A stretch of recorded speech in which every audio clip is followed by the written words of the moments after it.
মই অকল অহা নাই, ৰেখাৰাণী দাসবৰুৱা ডাঙৰীয়ানী আহিছে, জ্যেষ্ঠ নেত্ৰী।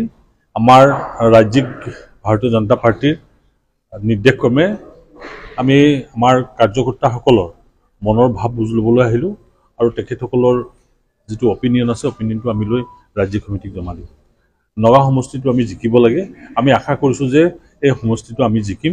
মাননীয় মুখ্যমন্ত্ৰী ডাঙৰীয়াই যিধৰণে নগাঁও সমষ্টিত কাম কৰিছে, সমগ্ৰ অসমত কাম কৰিছে, আৰু প্ৰধানমন্ত্ৰী নৰেন্দ্ৰ মোদী ডাঙৰীয়াই আমি নিশ্চিত যে তেওঁ তৃতীয়বাৰৰ কাৰণে প্ৰধানমন্ত্ৰী হ'ব। গতিকে আমি এই সমষ্টিটো তাত সংযোজন ঘটাব পাৰিলে ভাল। ইতিমধ্যে আমাৰ এটা টাৰ্গেট হৈছে যে ভাৰতীয় জনতা পাৰ্টীয়ে 400, ভাৰতীয় জনতা পাৰ্টী আৰু ভাৰতীয় জনতা পাৰ্টীৰ যি এলায়েন্স পাৰ্টী আছে সকলোৱে মিলি আমি 400 আসন পাৰ কৰিম। ভাৰতীয় জনতা পাৰ্টীয়ে নিজে 370খন আসনৰ টাৰ্গেট দিছে আৰু মই ভাবোঁ এইটো আমি অনায়াসে কৰিব পাৰিম। প্ৰধানমন্ত্ৰী ডাঙৰীয়াৰ দূৰদৰ্শী নেতৃত্বৰ ফলত ভাৰতবৰ্ষৰ সকলো ৰাইজে মোটামুটিভাৱে আজিৰ তাৰিখত সুৰক্ষিত আৰু উন্নয়নৰ যিটো ধাৰা, সেই ধাৰা মানুহক স্পৰ্শ কৰিছে।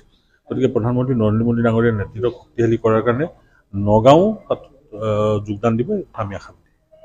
কংগ্ৰেছৰ পৰাৰ ফলত দেখা গৈছে যে দুগৰাকীকৈ কেণ্ডিডেট নগাঁও লোকসভা সমষ্টিত টিকট বিচাৰিছে। কংগ্ৰেছৰ কথা আমি নাজানো, তেওঁলোকৰ 10 গৰাকী বিচাৰে, 20 গৰাকী বিচাৰে।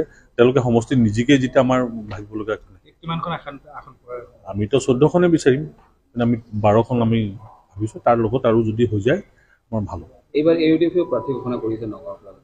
য'ত মন যায় ইউডিএফে দি থাকিব পাৰে, তেওঁলোকৰ ইউডিএফৰ লগত আমাৰ কি কথা। আমি সমষ্টিটো জিকিম বুলি ভাবিছোঁ, গতিকে ইউডিএফে দিয়ে নে কংগ্ৰেছে দিয়ে নে তেওঁলোকৰ কথা। আমি আমাৰ সমষ্টিটো জিকাৰ কাৰণে যিটো আমাৰ কাৰ্যকৰ্তাসকলে মন বাঢ়িছে, আপোনালোকে দেখিছে যে কাৰ্যকৰ্তা সকলোৱে ওলাই আহিছে আৰু তেওঁলোকৰ অপিনিয়ন দিছে। আমি মোটামুটিকৈ আজি যিসকলক অফিচ বিয়াৰ আৰু তেনেকুৱা ধৰণৰ কাৰ্যকৰ্তা মণ্ডল সভাপতি, ডিষ্ট্ৰিক্টৰ বিষয়ববীয়াসকলক মাতিছোঁ, তেখেতসকলে আহিছে। এইটো এনেকুৱা নহয় যে ৰাজহুৱাকৈ হ'ব। গতিকে আমি আমাৰ কথাটো জানো যে সমষ্টিটোত পীযুষ হাজৰিকাৰ দৰে মন্ত্ৰী আছে, আমাৰ ৰমাকান্ত দেউৰী বিধায়ক আছে আৰু বাকী কাৰ্যকৰ্তাসকল আছেই। আৰু আমি আশা কৰা ধৰণে বহুত মানুহে ভাবিছে যে মাইনৰিটি ভোট হ'ব। আমি মাইনৰিটি ভোটো যথেষ্টখিনি পোৱাৰ সম্ভাৱনা আমাৰ আছে। আমাৰ মাইনৰিটি কেইবাগৰাকী মণ্ডল প্ৰেচিডেণ্ট আছে, মাইনৰিটি মৰ্চা আছে, তেখেতসকলেও গৈছে। গতিকে মই হাতে পাছে মিলি এই সমষ্টিটো আমাৰ কাৰণে ভাল। আৰু ভাৰতীয় জনতা পাৰ্টীৰ কাৰ্যকৰ্তাসকলে এই কথা ভালকৈ জানে, ভাৰতবৰ্ষৰ ৰাইজেও জানে যে প্ৰধানমন্ত্ৰী ডাঙৰীয়াৰ নৰেন্দ্ৰ মোদী ডাঙৰীয়াৰ কোনো বিকল্প নাই। আজিৰ তাৰিখত নৰেন্দ্ৰ মোদী ডাঙৰীয়া অবিসংবাদী নেতা হিচাপে থিয় হৈছে আৰু ৰাইজে তেওঁক আশীৰ্বাদ দিছে।